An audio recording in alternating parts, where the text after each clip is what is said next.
Como ya les comentó la profesora, nosotros somos un colectivo que viene trabajando hace ya 5 años en la promoción de los espacios públicos diseñados basados en datos, por así decirlo. Y una de nuestras herramientas para trabajar un diseño basado en datos y con una participación principalmente de la comunidad ha sido el urbanismo táctico. Entonces hoy les voy a comentar un poquito, primero, qué es el urbanismo táctico, cómo ha evolucionado la ciudad para llevarnos a necesitar del urbanismo táctico para la construcción de nuestros entornos y también cómo lo hemos trabajado nosotros en Más Urbano eh, en distintas ocasiones y principalmente pues les vamos a dar como un ejemplo de un proyecto que hicimos aquí en la ciudad de Medellín. Entonces, primero, como les dije, vamos a hablar un poquito de qué fue la ciudad en la modernidad y qué nos lleva a necesitar del urbanismo táctico como una herramienta de participación comunitaria para apropiarnos de la ciudad. Como ya muchos saben o los que no, la modernidad en la arquitectura nace o se hace, se construye después.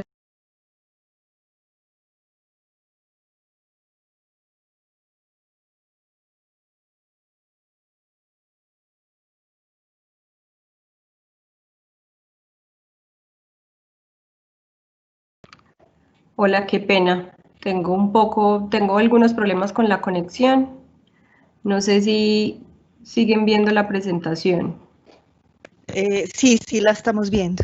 Ah, bueno, perfecto. Entonces, como les estaba diciendo, la ciudad moderna es entonces la ciudad en la que se prima por la construcción de la vivienda después de que Europa fue completamente destrozada y se genera esa necesidad de construir muchas viviendas en poco tiempo. Entonces empiezan a aparecer estos modelos de ciudad en donde se abole por completo el sistema urbano de las calles tradicionales y se construyen grandes bloques de vivienda combinados con unas autopistas de gran tamaño.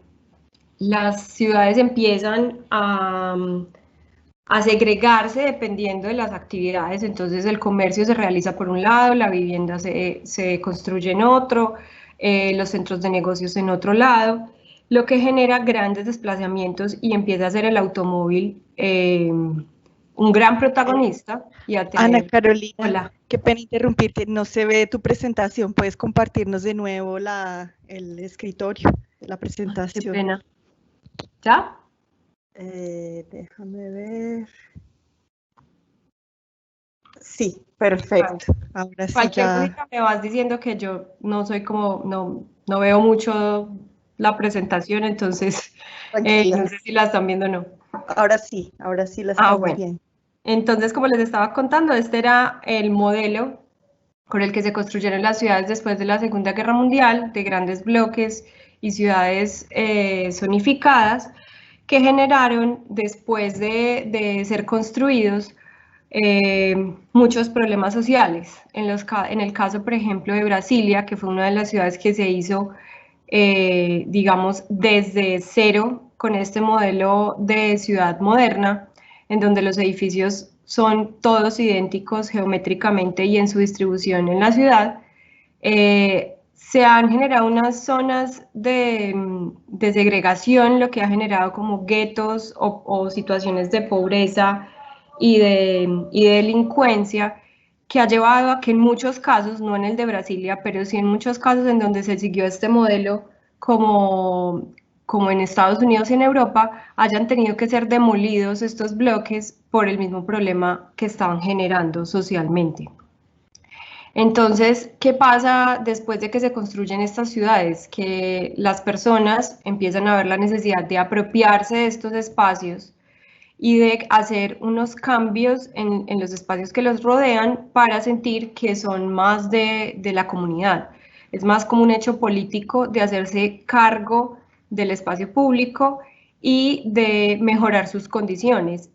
Uno de los primeros casos que vemos como una iniciativa que podríamos llamar urbanismo táctico es la de Liz Christie. Ella en 1973 con otro grupo de mujeres cogen unas bolsas con semillas, tierra y abono y las tiran a un lote que estaba baldío en su barrio.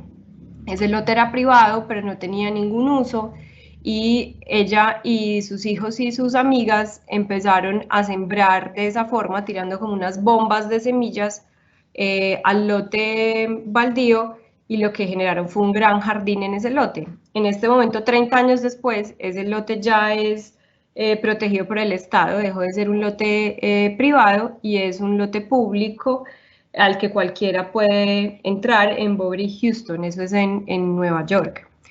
Esto se llamó guerrilla gardening y ahora, después de todo este tiempo, se sigue practicando. En 1996 en Londres se hizo un movimiento que se llamó La Tierra es Nuestra y sembraron 13 hectáreas con no solamente árboles y flores, sino también alimentos y algún tipo como de huertas urbanas, reclamando la tierra que dice el barrio puede ser utilizada para otras cosas y no solamente para uso del automóvil. Esto es entonces en 2015, también en ese mismo barrio en Nueva York. Como les dije, son iniciativas que se siguen implementando alrededor del mundo después de que esta señora Liz inició pues con la iniciativa. Este es otro ejemplo también de qué pasa cuando se toman decisiones y son apoyadas por la comunidad. Esto es un proyecto que se llama, es la Rúa 15 de noviembre en Curitiba. El alcalde de ese momento, en 1972, Jaime Lerner, que además es un arquitecto urbanista que ha sido varias veces alcalde de Curitiba y que fue conocido también por implementar el sistema de los buses articulados, el que aquí conocemos, en Barranquilla se conoce como Transmetro o en Bogotá como Transmilenio. Este señor fue el primero en tomar la decisión de peatonalizar una de las vías principales de la ciudad y darle prioridad al comercio y a los peatones.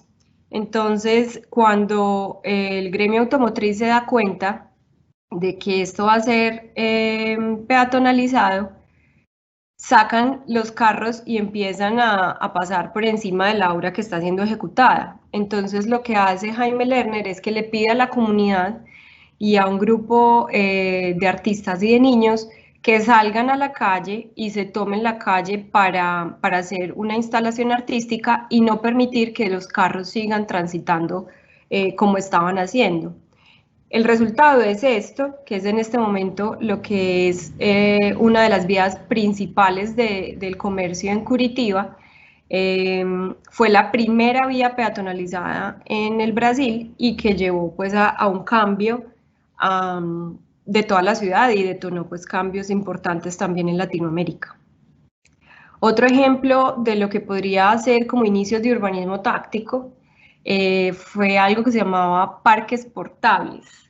Los parques portables fueron iniciados con una artista que se llamaba Annie Bonicherk, y ella lo que hizo fue que sembró pasto, puso bancas y llevó algunos árboles a unos lugares de parqueaderos de carros que quedaban como residuos en la ciudad y que se siguen haciendo a forma, hoy en este momento, una iniciativa que se hace a nivel mundial que se llama Parking Day.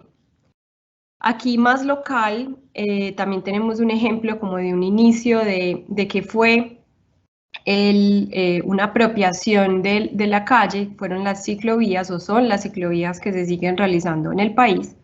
Las ciclovías en Bogotá inician con un colectivo que se llama Procicla y en 1974 Procicla decide hacer una salida a pedalear. Luego, en 1982, ya el distrito y la ciudad de Bogotá toma la decisión de dejar la carrera séptima y la circunvalar los domingos por 6 horas para el disfrute de la ciudadanía.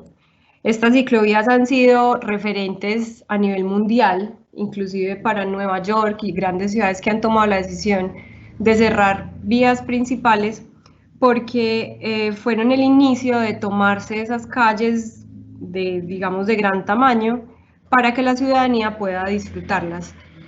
Creo que además la madre del urbanismo táctico y de la apropiación y de la importancia de la comunidad en los proyectos urbanos es Jane Jacobs. Jane Jacobs, para las que de pronto no lo conocen, tiene un libro muy interesante, se llama La vida y muerte de las grandes ciudades americanas, y ella lo que hizo fue darle un enfoque sociológico y económico a lo que se estaba haciendo en el urbanismo en ese momento en Nueva York. Ella logró que su barrio en Nueva York se mantuviera y que no fuera demolido para construir una avenida principal que se iba a hacer en la parte baja de Manhattan. Ella tuvo que irse para Canadá después de haber sido encarcelada por parar este proyecto, y lo que ella dice es que la ciudad es para todo el mundo y es capaz de proporcionar todo lo que las personas necesitan, pero se debe tener en cuenta al ciudadano por encima de cualquier otra cosa. Entonces, ¿qué es el urbanismo táctico? Ya mirándolo de una forma un poco más teórica, el urbanismo táctico es entonces una intervención temporal o con una iniciativa de diseño participativo que lo que busca es detonar con intervenciones de bajo costo cambios importantes a largo plazo.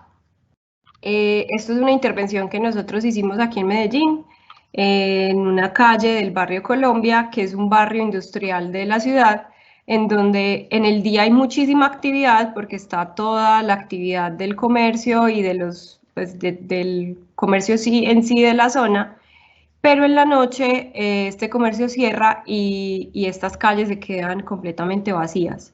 Entonces lo que quisimos fue por una noche mostrar cómo podrían funcionar estos barrios si llegara un comercio, digamos, transitorio que pudiera ubicarse en las calles por la noche y acompañado de mobiliario activara un poco la zona. Entonces, el urbanismo táctico, como ya les había dicho, parte de la comunidad, o sea, de abajo hacia arriba.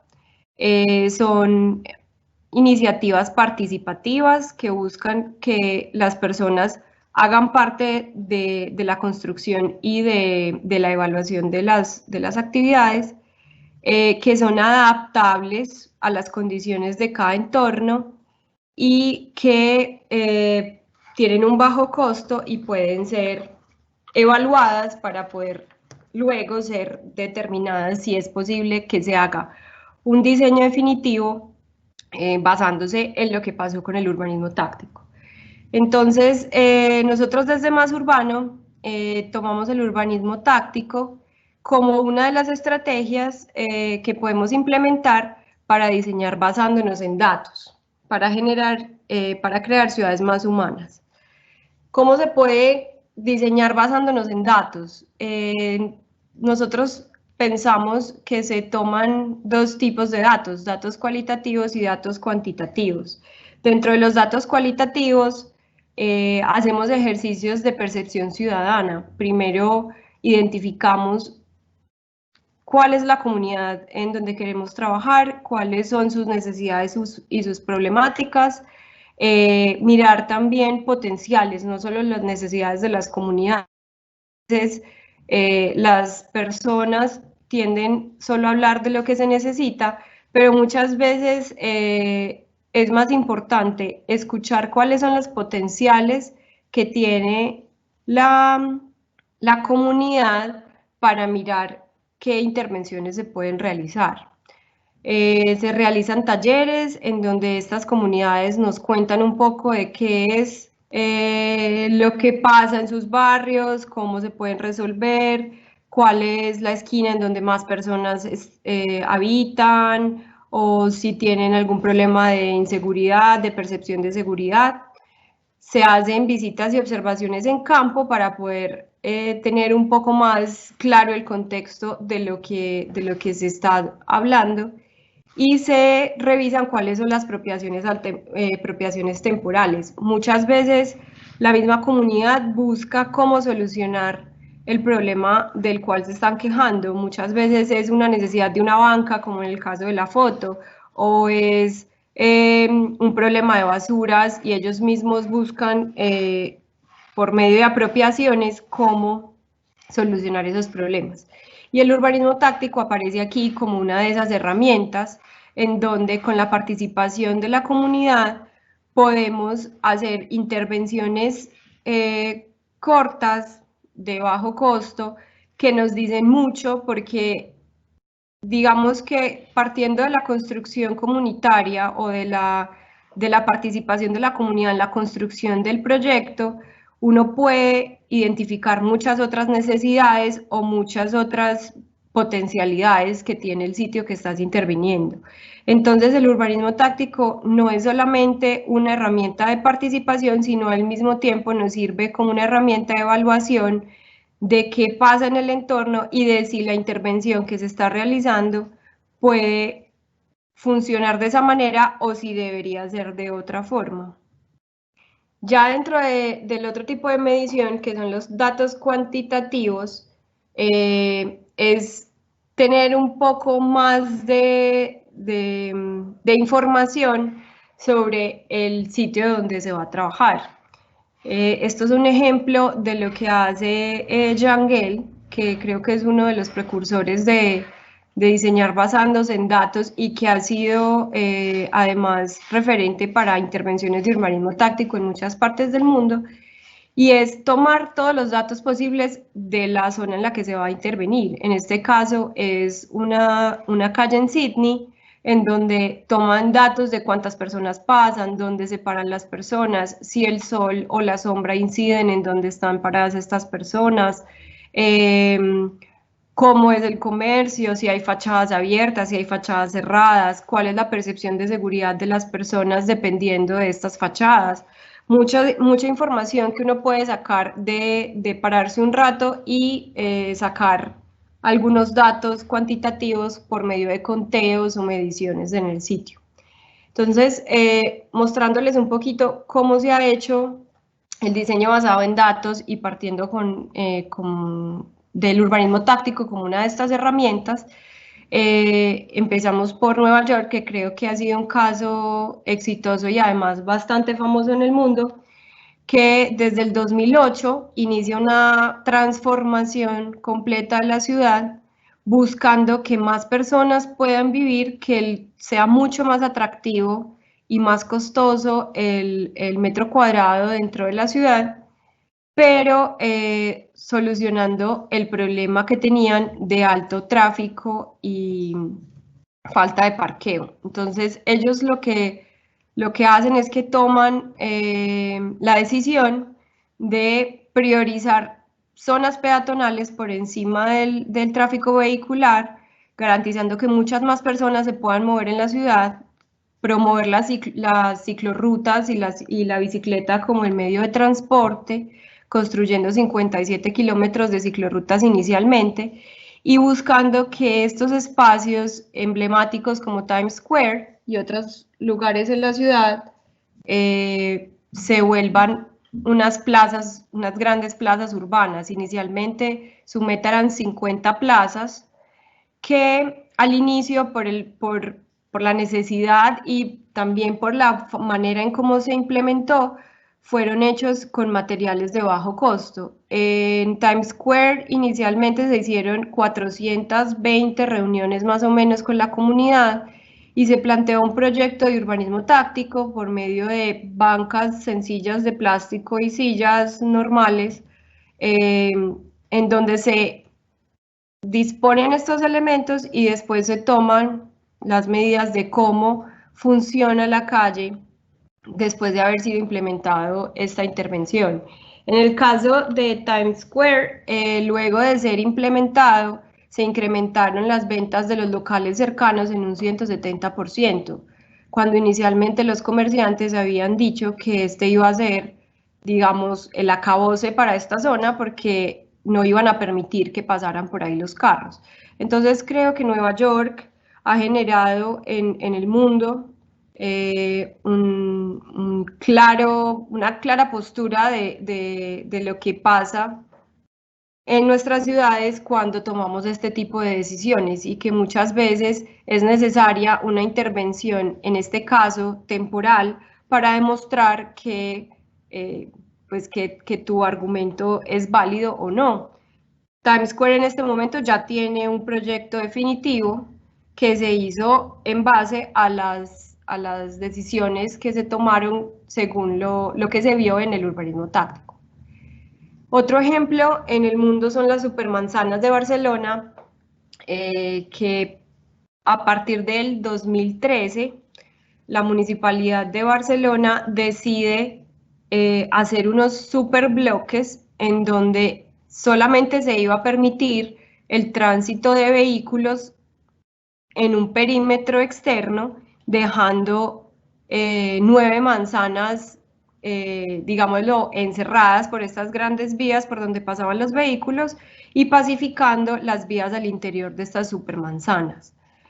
Lo que hicieron inicialmente para poder medir cuál era el impacto de la supermanzana fueron intervenciones de urbanismo táctico gestionadas con la comunidad, también para hacer un testeo de qué actividades se podrían hacer en estas manzanas o en el interior de estas manzanas, dependiendo de las necesidades y potencialidades que tenía, digámoslo, cada barrio. Esta es entonces una de las intervenciones que se hizo con la comunidad y que luego fueron testeadas para hacer de una forma definitiva la intervención de las supermanzanas en Barcelona. Esta es otro referente en Panamá.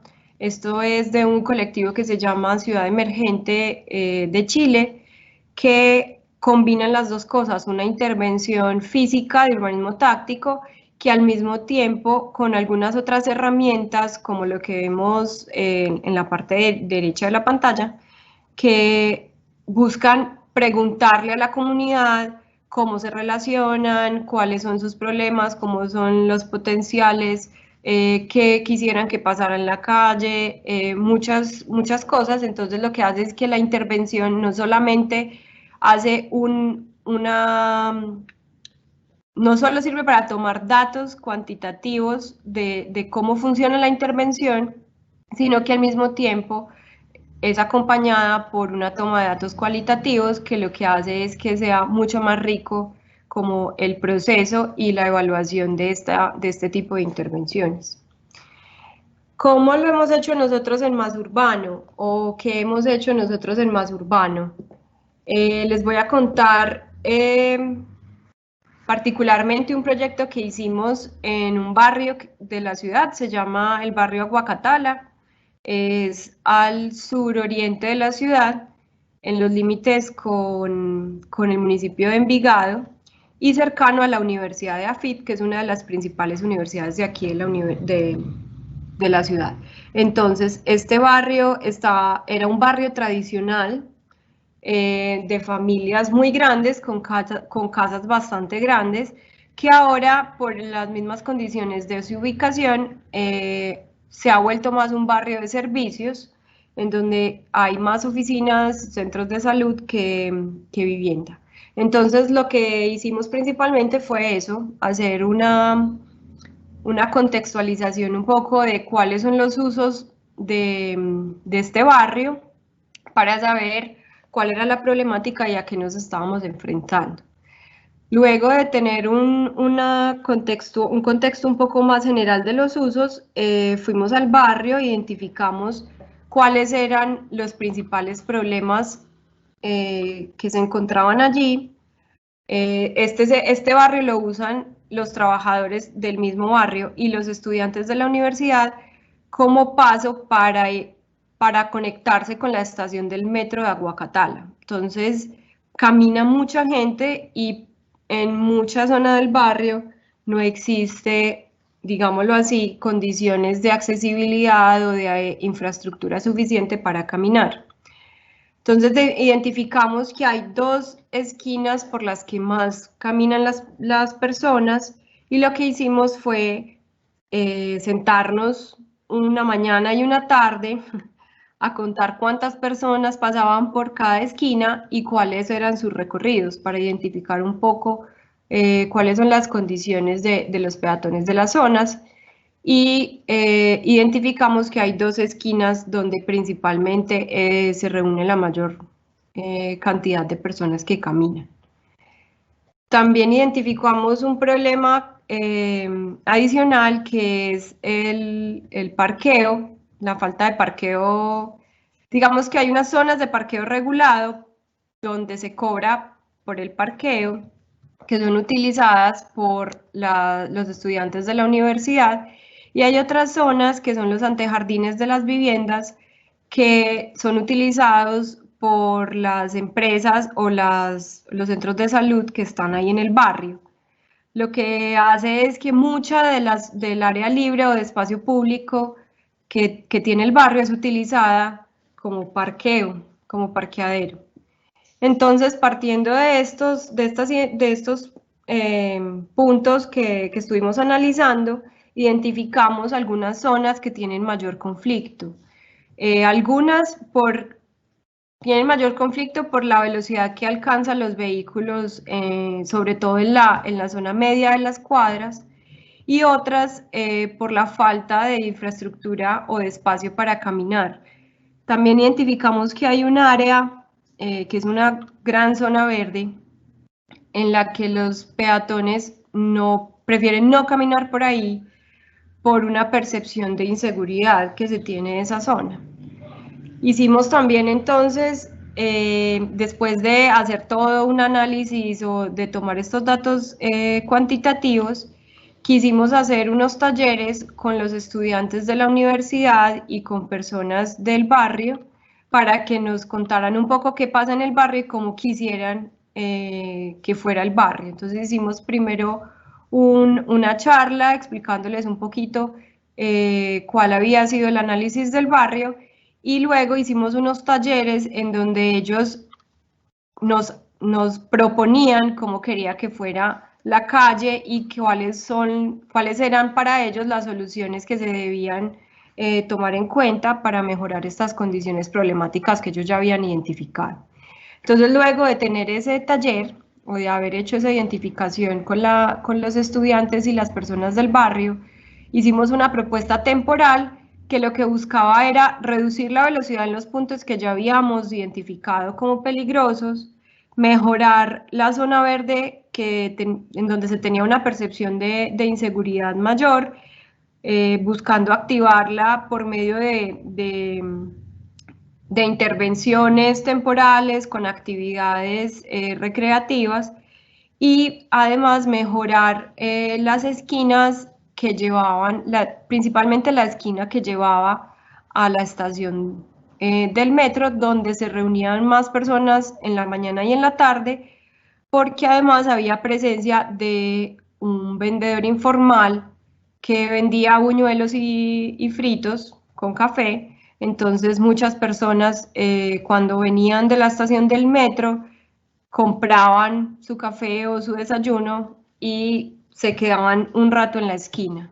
Entonces, esta es la propuesta que hicimos a manera temporal, buscando que se pudiera mejorar la accesibilidad. Ahí donde ven que se propone una rampa, en este momento solamente hay una escalera y ese es el paso obligado que tienen que hacer los estudiantes que quieren ir a la estación del metro de Aguacatala. Entonces, se hace una propuesta de reducir el radio de giro de los vehículos para garantizar mayor seguridad al cruce peatonal, retrasar un poco el cruce para que los peatones tengan una zona demarcada por donde cruzar de forma segura y al mismo tiempo generar unas zonas de estancia en donde se pudieran quedar las personas que compraban sus desayunos, sus alimentos al vendedor ambulante que se hace ahí en la esquina. Esta es la otra esquina que identificamos como problemática. Quisimos también lo mismo, reducir el espacio vehicular para que el carro tuviera que reducir la velocidad y permitir unas zonas de estancia en una esquina en donde al lado había una tienda y se reunían muchos estudiantes por la tarde. Esta fue entonces la intervención, se hizo en un fin de semana con materiales reciclados. La idea de la intervención era que estuviera instalada un mes, en donde se pudieran hacer testeos para ver si había la posibilidad de hacer una intervención ya a manera permanente en el barrio y mejorar las condiciones de accesibilidad. Estuvimos entonces testeándola una semana, íbamos en distintas horas del día para revisar cómo estaba funcionando la intervención, si había apropiación o no de las personas que caminaban por ahí y cómo funcionaba en sí la intervención.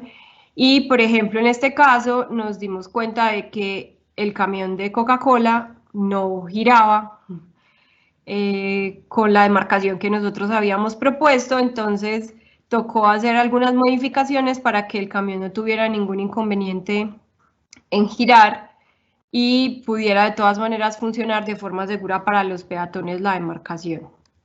Esto ya es entonces una propuesta que hicimos a la alcaldía después de haber hecho todo este proyecto y haber hecho una evaluación de cómo podrían implantarse unos módulos sobre la calle que redujera el espacio para los vehículos, permitiendo parquearse en algunos puntos y ampliara la zona para los peatones y poder caminar por ahí.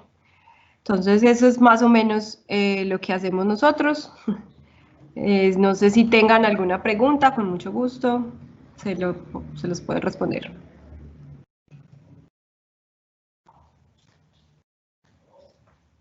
Bueno, invito a la profesora Marcela Gómez para que haga la moderación de preguntas y respuestas.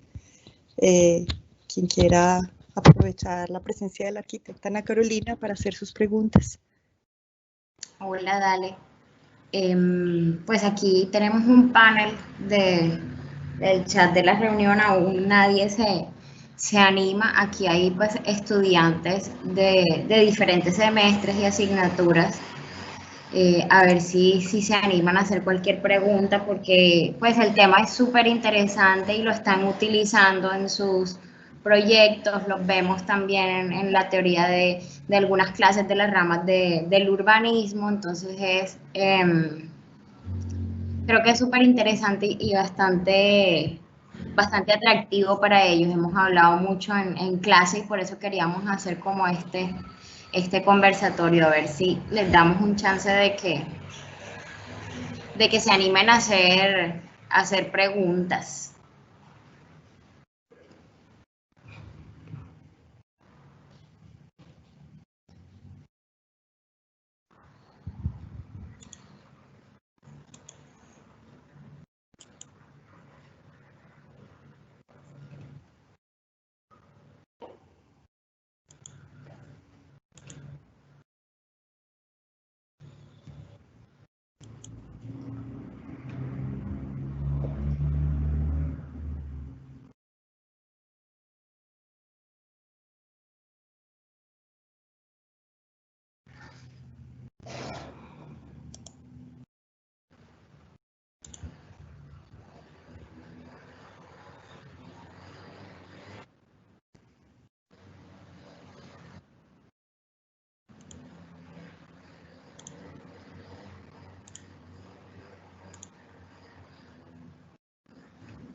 Bueno, aquí hay una pregunta y es, ¿cómo manejar estas propuestas de urbanismo táctico con la problemática de los habitantes de calle?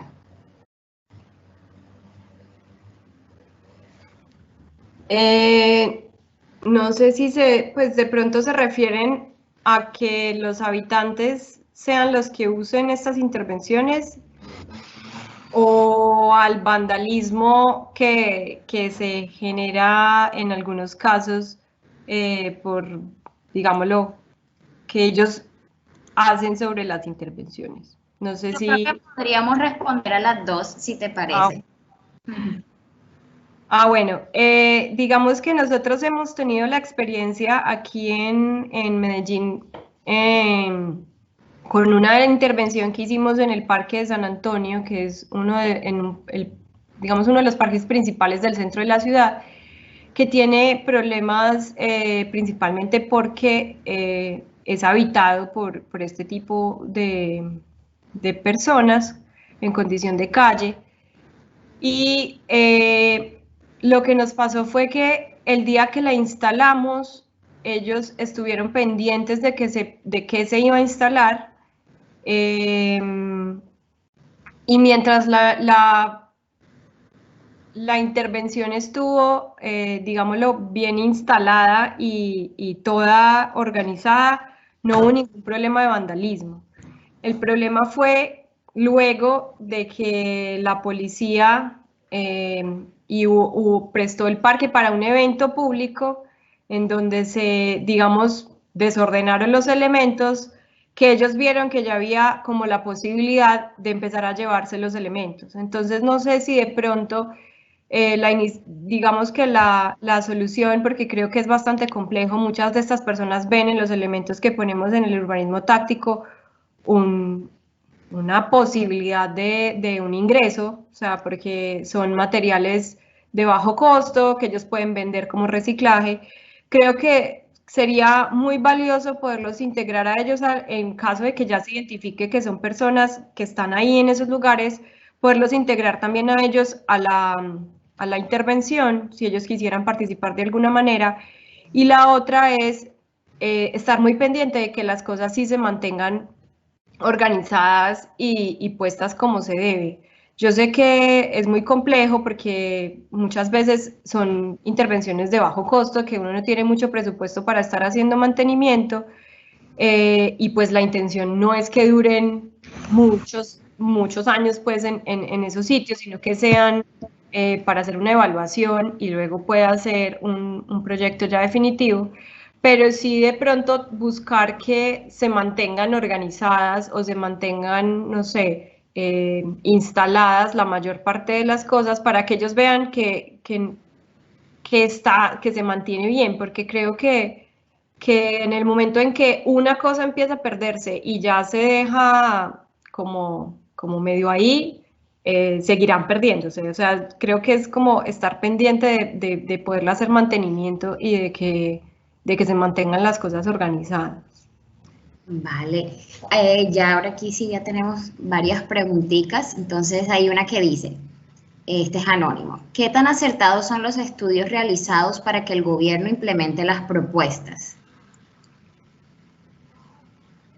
Pues en realidad creo que es mucho más fácil que se implemente una propuesta si tú ya tienes todos los argumentos basados en el estudio, pues los argumentos que sacas de este estudio.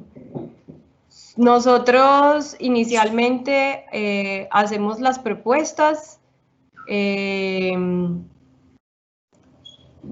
basados en lo que ya vivimos con las intervenciones de urbanismo táctico y lo que pudimos identificar, pero en realidad nunca van a ser suficientes porque, pues porque hay cosas que tú no puedes prever que pasen o porque simplemente con que se cambie un uso de algún sitio, o sea, por ejemplo, nosotros en este momento hicimos una propuesta para un barrio en la que la mayoría era estudiantes que pasaban y eran casas donde habían oficinas, pero si ese barrio cambia su dinámica y se vuelve un barrio completamente residencial de edificios en altura y termina siendo un montón de personas más las que están viviendo ahí, pues seguramente van a cambiar las condiciones pues del barrio. Entonces, creo que nunca va a ser suficiente un estudio, pero si puedes tener los datos lo más cercano posible, además de tener una participación comunitaria que te permite que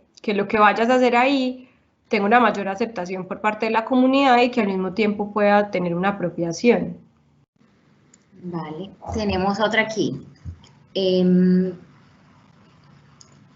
Jennifer. ¿Cómo se puede hablar de planificación urbana en las ciudades de tercer mundo sin afectar a los más necesitados, en este caso a los comercios no oficiales, los de la calle? ¿Cómo se puede hacer una planificación urbana? Yo me imagino que de pronto es como una intervención de urbanismo táctico y que, digamos, en ese espacio público haya alguna invasión o algo así, digamos, como de pronto lo interpreto. Bueno, nosotros lo que hacemos es generalmente identificar si hay este tipo de apropiaciones y tratar de que ellos hagan parte de las intervenciones. No sé si vieron, por ejemplo, en el caso que les mostramos, en realidad la esquina donde se hace la persona que vende la comida o el vendedor informal termina siendo la esquina más dinámica de todo el barrio. Entonces, para nosotros muchas veces las vendedores informales o los comercios informales, como ella los llama, son los mismos dinamizadores del entorno. Entonces, creo que lo que se debe tratar es de incorporarlos a ellos a las intervenciones. Nosotros hicimos el año pasado una prueba piloto aquí en Medellín que se llamaba Mercados de Ciudad, que lo que buscaba era poder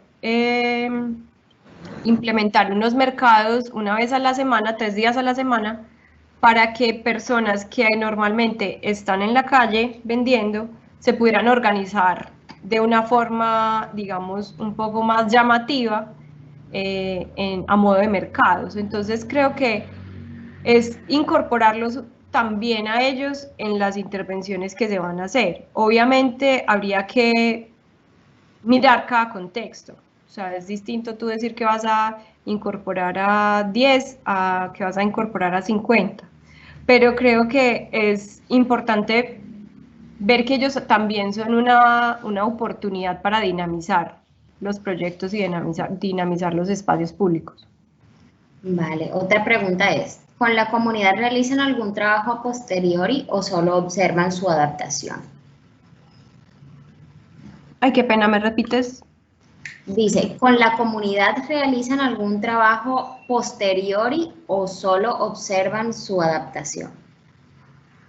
No, con la comunidad generalmente también realizamos un trabajo posterior. Es más, en algunos, generalmente se realizan encuestas, se vuelven otra vez a hacer conteos. En el caso de que podamos hacer unos talleres de participación, no solamente para evaluar cómo fue la intervención, sino también para identificar qué otras intervenciones se podrían realizar, lo hacemos. O sea, en caso por ejemplo, no sé si vieron, ahí hay un caso de una cancha que hicimos en Santo Domingo Sabio, en donde la intervención no era solamente buscar que ellos se apropiaran de un espacio que era residual para volverlo como en un sitio de recreo para los niños que estaba ahí, sino que de una vez nos servía para hacer unos talleres y poder evaluar lo que se estaba haciendo y identificar otras zonas dentro del barrio en donde pudiéramos hacer otras intervenciones que generaran mayor impacto. Vale. Luego tenemos otra pregunta que dice, ¿qué apoyo tienen ustedes como colectivo para realizar estas intervenciones e iniciativas? Nosotros hemos hecho, digamos que de todo tipo. Hemos trabajado con la alcaldía, con los municipios. Por ejemplo, ese que les mostramos de la zona 30 fue también un poco porque la alcaldía ya había identificado que ahí había un problema de parqueo y de accesibilidad peatonal. Entonces ese se hizo con el apoyo de la alcaldía, pero también hemos hecho proyectos con autofinanciados. O sea, hicimos un proyecto que se llama el bombardeo de árboles, que lo que buscábamos era sembrar árboles en una calle de Medellín que se llama Palacé, que no tiene ningún tipo de árboles. lo que hicimos fue empezar a buscar recursos y conseguimos, por ejemplo, que Ford, el concesionario Ford, nos donara los barriles, buscamos que personas por medio de nuestras redes sociales adoptaran un árbol, entonces cada árbol tenía el nombre de la persona que lo había adoptado y logramos que el Jardín Botánico de Medellín nos colaborara con el tema de la siembra y de la tierra para sembrar los árboles. Entonces creo que también es un poco de autogestión.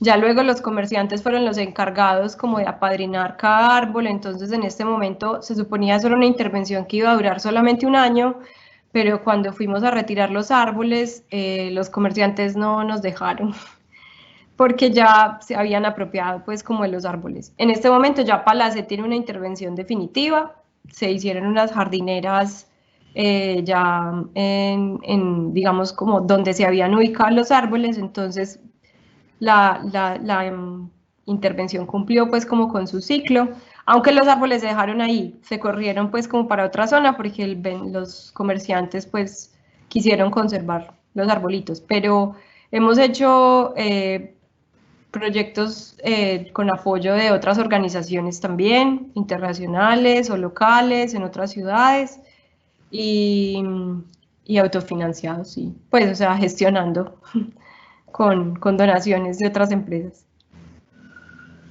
Dice aquí una pregunta, ¿cuáles serían las principales problemáticas al realizar el urbanismo táctico y qué medidas se toman para solucionarlas? Pues eso depende mucho del sitio en el que estés trabajando. Pues creo que problemas hay desde que, por ejemplo, ese que les mostré en la Guacatala, el urbanismo táctico iba a quedarse un mes, pero solamente lo dejaron 2 semanas porque hubo una inconformidad con el tema del cobro de los parqueaderos. Entonces creo que depende del sitio, vas a encontrar problemas, vas a encontrar o que sea alguien del sector al que no está de acuerdo, o que sea, por ejemplo, no sé, la empresa de basuras que no le gusta que, que esté eso de alguna forma, o los mismos habitantes de calle, por ejemplo, lo que habíamos dicho, el tema del vandalismo es muy recurrente, es un problema que se encuentra en casi todas partes porque, como ya les había dicho, los materiales son muy llamativos para las personas que viven del reciclaje. Entonces, creo que depende del sitio, depende de la intervención, uno se puede encontrar problemas de todo tipo. Nos pregunta Cecilia si los miembros del colectivo son permanentes, alrededor de cuántas personas son, si son profesionales o estudiantes y si son o totalmente voluntarios o cómo. Nosotros somos 4 fundadores que somos los que estamos, digamos, permanentes. Nosotros estamos constituidos como fundación, entonces somos, digamos, como de la junta directa. Pero tenemos un grupo de colaboradores de 12 personas que cada 8 días nos reunimos para revisar cuáles son los proyectos, qué se ha hecho, qué propuestas hay, qué se va a plantear en la semana o qué resultados y qué problemas hubo. Esos son como, digamos, los más cercanos. Y ya tenemos un grupo un poco más ampliado de estudiantes o voluntarios que cada que vamos a hacer una intervención o alguna iniciativa en espacio público, se hace una convocatoria y el que quiera participar lo hace de manera voluntaria. Somos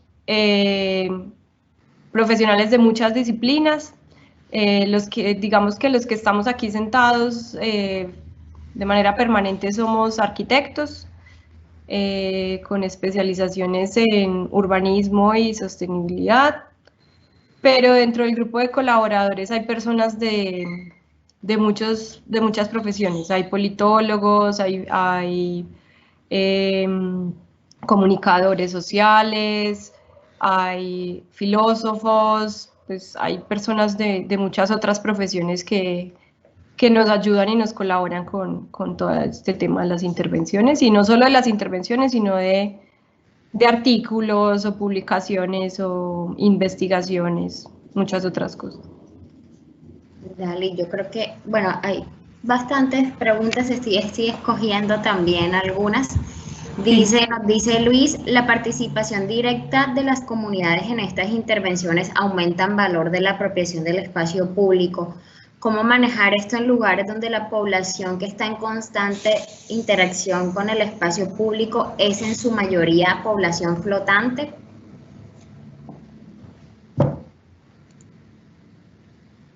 Pues, a ver,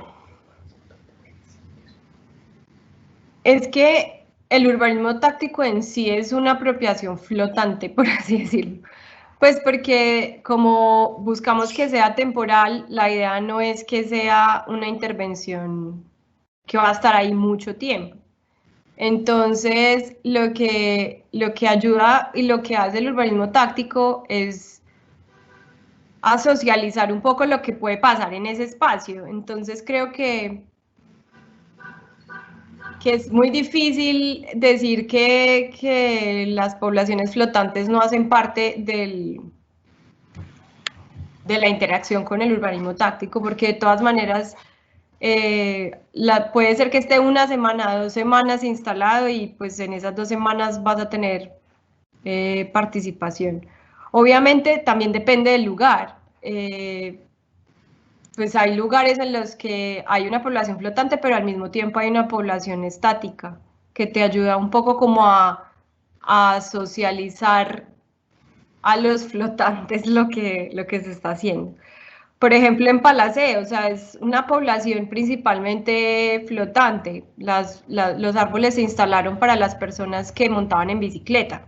Entonces, ni siquiera es que haya una persona, las mismas personas todo el tiempo.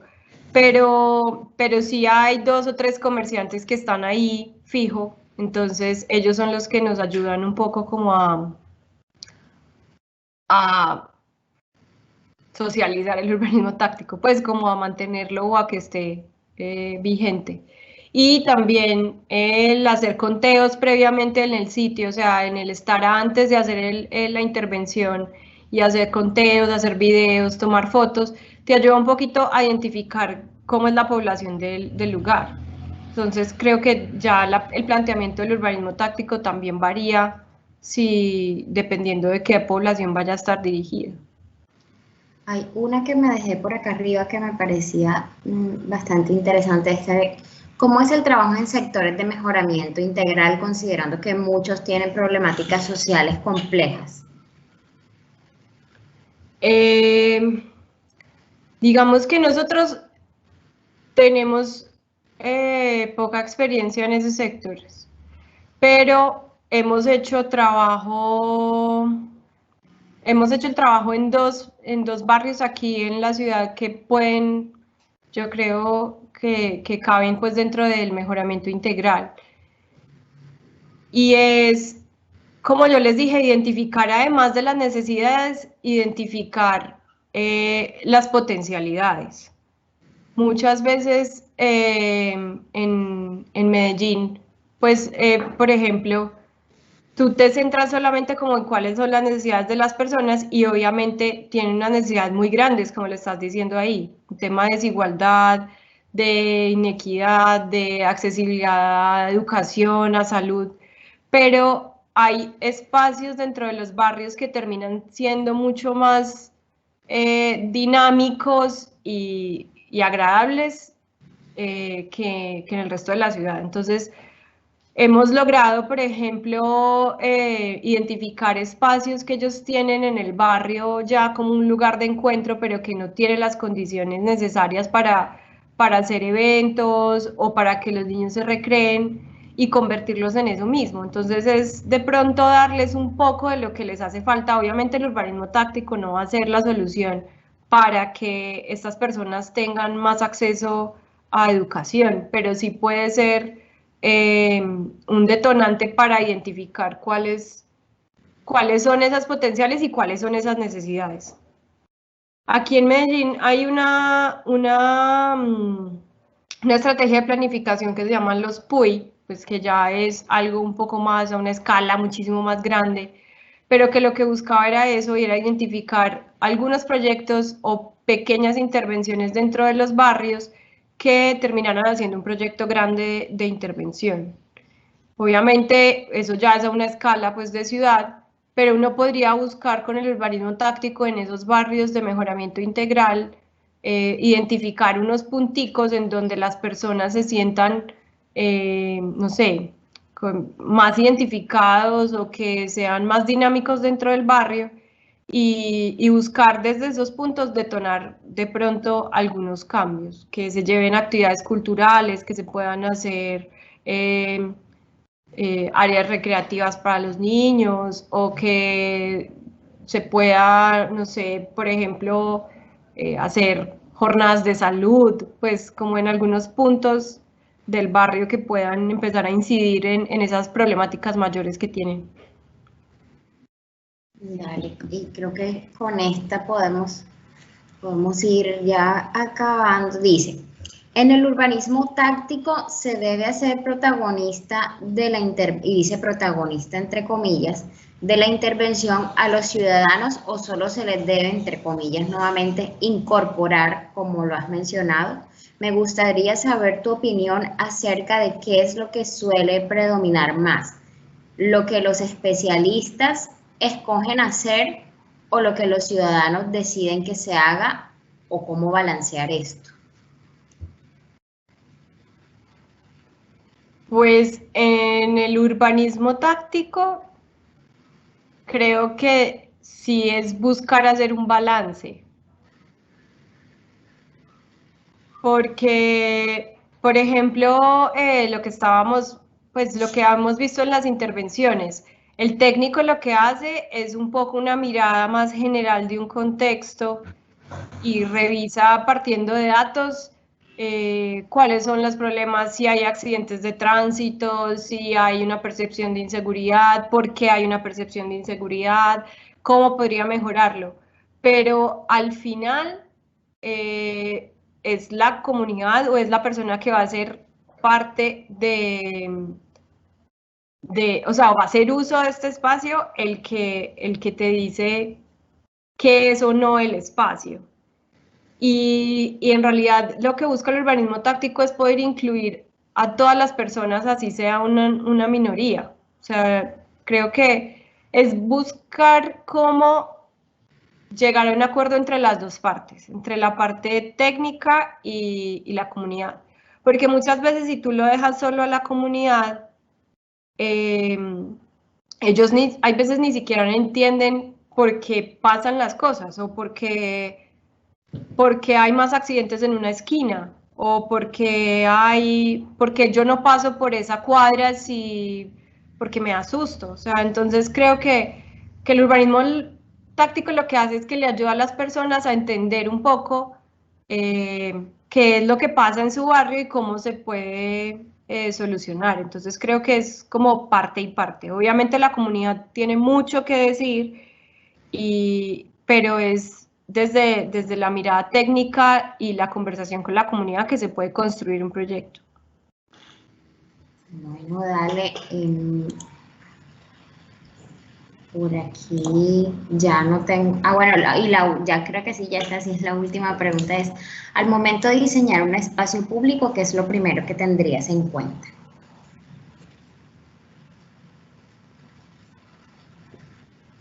Pues creo que un poco, pues eso tocaría definirlo. Lo que ya les dije, lo primero es hacer una toma de datos de todo lo que pasa ahí en ese entorno. Obviamente depende mucho de en qué sitio está localizado, cuál es el contexto. Hay lugares en los que primaría, por ejemplo, generar sombra o primaría, por ejemplo, mejorar la accesibilidad de las personas. Creo que eso depende mucho del contexto y el proyecto, pero lo principal sería la toma de datos para poder darme cuenta qué es lo que está pasando. No solo toma de datos en el hecho de cuántas personas pasan, de de quiénes son los que habitan el espacio o quiénes quisiéramos que habiten el espacio, sino también cosas como en qué ciudad está localizado, cuál es el clima, cuáles son las condiciones de asoleamiento, porque al final no es solamente condiciones como propias o físicas, sino también un poco del contexto de la ciudad donde está localizado. Entonces creo que es primero definir muy bien cuál es el problema que yo quiero resolver en este espacio y de ahí qué datos puedo tomar para poder hacer un diseño.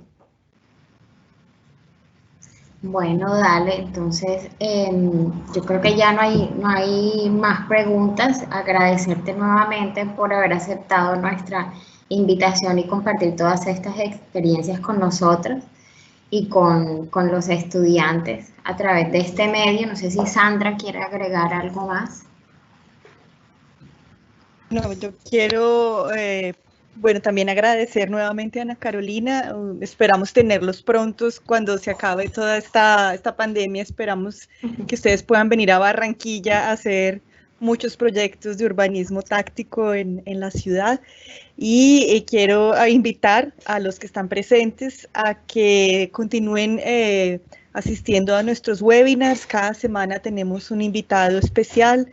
Entonces, digamos que queremos continuar trayéndoles estas referencias de personas, de profesionales que trabajan con otros medios que no es el medio académico para que ustedes las conozcan. Entonces, muchas gracias por su participación y nos vemos la próxima semana en el próximo webinar. Muchas gracias, Ana Carolina, y muchas gracias a Marcela.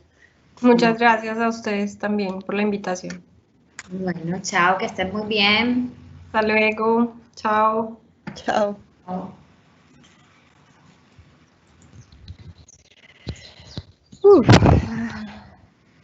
Listo. Ya terminó el